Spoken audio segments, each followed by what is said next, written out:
के जो हमारे इस कार्यक्रम के मुख्य अतिथि हैं और जिन्होंने इस स्वप्न को साकार करने के लिए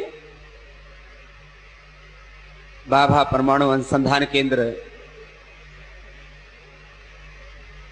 के माध्यम से हमें बहुत ऊर्जा दी है और आज वो खुद यहाँ पर आए हैं और आगे भी इस पतंजलि बायो रिसर्च इंस्टीट्यूट के सेवा के प्रकल्प में सदा मार्गदर्शन करते रहेंगे। मैं उनसे एक आग्रह करता हूं कि आज सबको प्रबोधन दे करके इस पूरे जो एक बहुत बड़ा क्षेत्र है इसमें सबको प्रेरणा दें, सबको प्रकाशित करें। आदरणीय श्री डॉक्टर शरद काले जी का एक बार सबकी ओर से पुनः बहुत बहुत अभिनंदन। आप सभी को सादर प्रणाम। मुझे पतंजलि के इस कुटुंब में आपने शामिल किया और मुझे बहुत हर्ष हो रहा है कि कुछ योगदान मैं अपने अनुसंधान केंद्र के माध्यम से दे रहा हूं। एक अनोखा आनंद मुझे मिल रहा है। मेरी मातृभाषा मराठी है, हिंदी इतनी अच्छी तरह से आती नहीं है, लेकिन जो कुछ गलत शब्द होंगे वो आप उसे माफ कर देंगे, ये मुझे आशा है। और आपके साथ मैं एक संवाद बनाने की कोशिश करूंगा। और हमेशा मैं कहता हूं कि बाबा जी से तो हमारा अभी जन्म जन्म का जैसे रिश्ता बन गया है और आपसे भी ये मेरा जब ये थोड़ा से 4 शब्द खत्म हो गए तब वो 4 शब्द शुरू होने चाहिए, तभी उसका फायदा सबको मिलेगा। यही एक मेरी आशा आप सभी से है। बाबा जी ने एक बहुत अच्छी बात कही कि अध्यात्म के क्षेत्र में, और मैं विज्ञान के क्षेत्र में हूँ। अध्यात्म और विज्ञान में बहुत छोटा सा फर्क होता है। मेरे हिसाब से जो चीजें समझती है उन्हें हम विज्ञान कहते हैं, जो चीजें नहीं समझती है उन्हें अध्यात्म कहते हैं। जो दिखती नहीं, लेकिन जब वो दिखने शुरू हो जाती है तो उसमें विज्ञान समझ आता है। और मानव का यही धर्म होता है। मेरे हिसाब से मानव का एक ही धर्म है, ये विज्ञान समझ लेना। और ये जो धरती हमारे हाथ में सौंपी गई है, ये जो हमें इधर भेजा गया है, कुछ कारणवश भेजा गया है, वो कार्य करते रहना और वो कार्य से कभी अलग नहीं होना। क्योंकि एक विश्वास के साथ ये विधाता ने, जो भी कोई विधाता हो, मेरा कोई दुश्मनी नहीं किसी से, आप किसी को भी विधाता कह सकते हो, लेकिन जिसने किसे भेजा है उसने एक विश्वास के साथ ये वसुंधरा आपके हाथ में सौंपी है। और इस वसुंधरा पे जो स्रोत है उनको अक्षय रखना और आने वाले पीढ़ियों को उनका अक्षयता का आनंद देना, ये हमारा कर्तव्य बनता है। तो हमने जो अब यहाँ जो आए हैं, जैसे सूर्य का काम होता है प्रकाश देना, वो सालों से करता आ रहा है, कभी थका हुआ नजर नहीं आता है।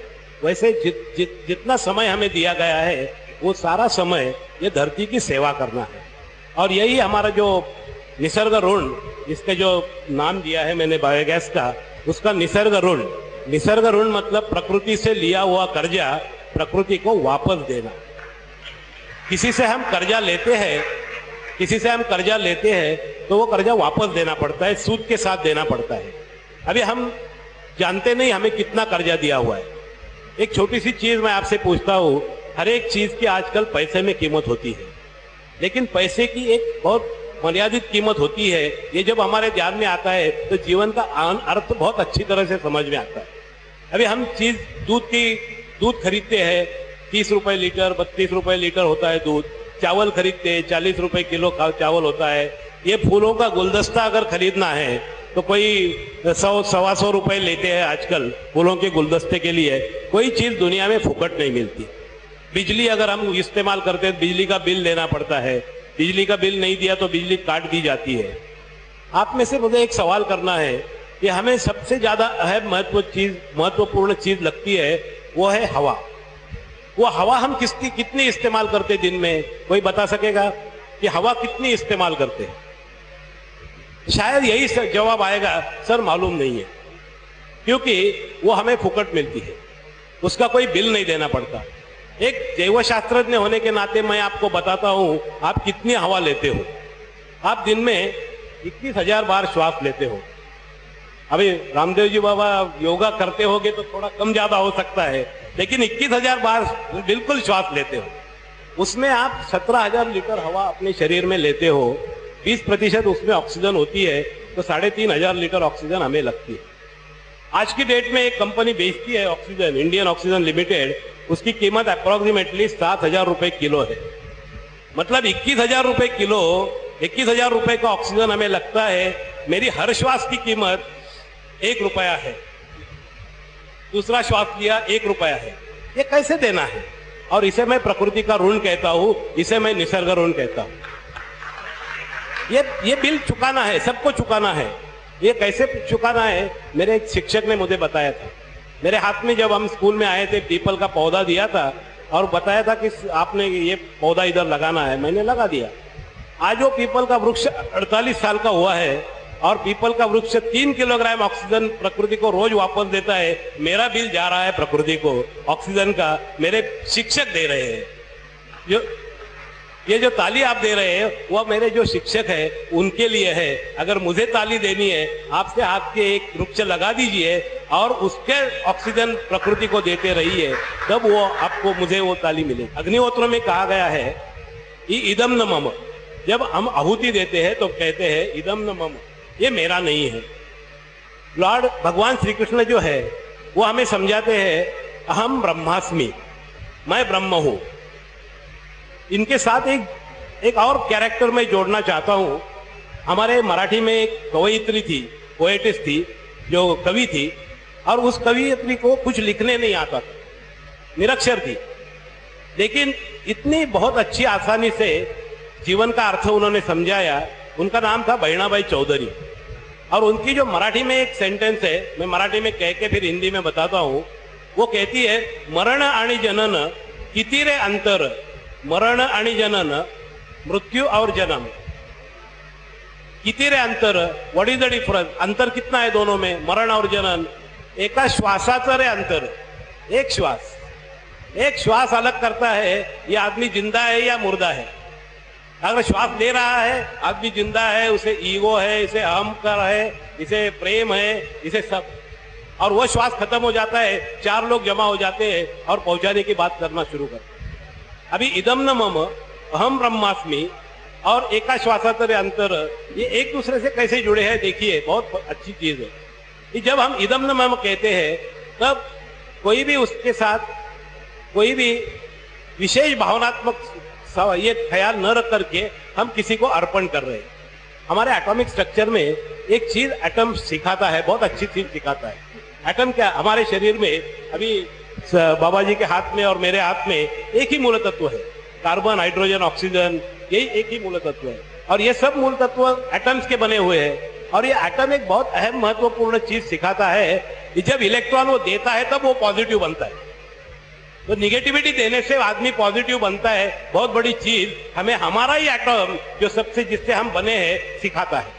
तो इदम न मम हम जो कहते हैं, तब ये जो हम प्रकृति की सेवा करते हैं, तो ये सेवा करते समय इदम न मम, लेकिन अहम ब्रह्मास्मि, अगर ये मुझे यहाँ भेजा गया है, इसका रक्षण करने के लिए मुझे भेजा गया है, इसीलिए ये करना बहुत जरूरी है। जो हरिवंश राय बच्चन जी ने एक बहुत अच्छी कविता कही है, जो बसते हैं वो उजड़ते हैं प्रकृति के जड़ नियम से, लेकिन जो उजड़े हैं उनको फिर बसाना कब मना है।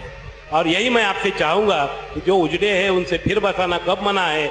जितना बायोगैस आप जनरेट करो, कोई दिक्कत आई आप आधे रात बुलाओ, दूसरे दिन हाजिर हो जाऊंगा। ये जो डॉक्टर के पास जाके जो फीवर आता है तो एंटीबायोटिक लेते हैं, यूरिया वो काम करता है। लेकिन अगर प्रकृति, जो हमारे शरीर में ताकत होनी चाहिए जैसे बाबा जी के शरीर में है, वो ताकत आपको आएगी, आपके खेत को आएगी ऑर्गेनिक कार्बन से। और वो कार्बन का महत्व लोगों को समझाना, किसानों को समझाना। जो अमेरिका में 3 गुना प्रोडक्शन होता है, क्यों होता है भारत से 3 गुना? ऑर्गेनिक कार्बन की मात्रा बहुत ज्यादा।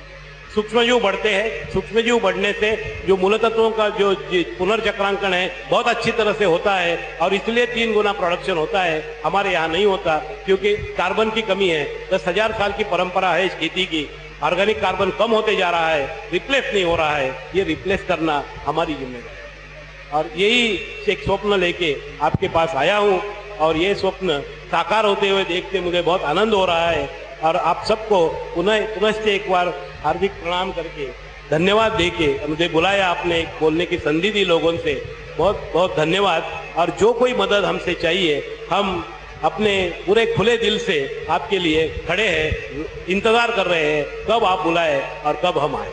जो आपने जो बायोगैस प्लांट डाला है वो अंशतः द्रवरूप स्वरूप का इतने बड़े पैमाने पे ये पहला प्लांट है। बहुत अच्छा प्लांट है, 90 टन का। और एक अच्छी मिसाल आपने कायम की है, क्योंकि इससे मेरे हिसाब से कम 800 किलोवाट ऊर्जा तो आपको पक्की मिलेगी। 1 मेगावाट लिखा हुआ है, लेकिन 800 किलोवाट अगर वो उन्होंने थोड़ा सा 90 टन का जो हिसाब बताया थोड़ा कम होगा, लेकिन उससे कोई मतलब नहीं है। आपने एक बड़े पैमाने पे एक डिसेंट्रलाइज एनर्जी सिस्टम डेवलप किया और ये अगर सिस्टम से अगर आपका आधा भी बिल कम हो जाता है तो एक बहुत अच्छी मिसाल कायम होगी। और ये जो बायोगैस है, और एक महत्वपूर्ण चीज ये होगी, वो 90 टन में से जैसे हम इसको अगर बहुत प्रेशर आ जाता था पतंजलि आश्रम पे तो वो शायद जलाने के सिवा और कोई चारा नहीं था। अगर मैग्नीशियम कैल्शियम ये जल जाता है तो उसमें से फिर वनस्पति के लिए उपलब्धता के लिए 500 साल इंतजार करना पड़ता, 400 साल इंतजार करना पड़ता। लेकिन ये खाद में से अगर आएगा तो अगले साल उसको वनस्पति को वापस मिलता है। इतना फर्क है। ये जो चीज है आपने ये पर्यावरण के जो आपने मदद की है। और जो मीथेन तो हवा में चला जाता था इतनी बड़े पैमाने पे, उसे ग्लोबल वार्मिंग होके उत्तराखंड में क्या प्रलय हुआ देखा आपने, उसका एक कारण तो ग्लोबल वार्मिंग है। तो ये ग्लोबल वार्मिंग कम करने का एक बहुत, अभी आप कम से कम 6000 मीटर क्यूब हवा में गैस बायोगैस जाना छोड़ना बंद करोगे।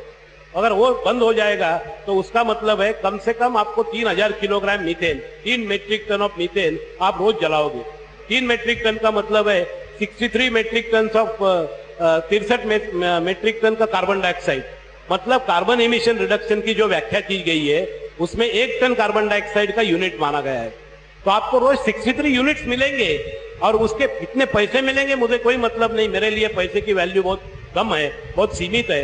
लेकिन 63 यूनिट आपने बचा के ग्लोबल वार्मिंग कम किया, ये बहुत अहम चीज आपने की है। और ये सबसे बड़ा योगदान आपके बायोगैस प्लांट का है, ये मैं बताना चाहता हूँ।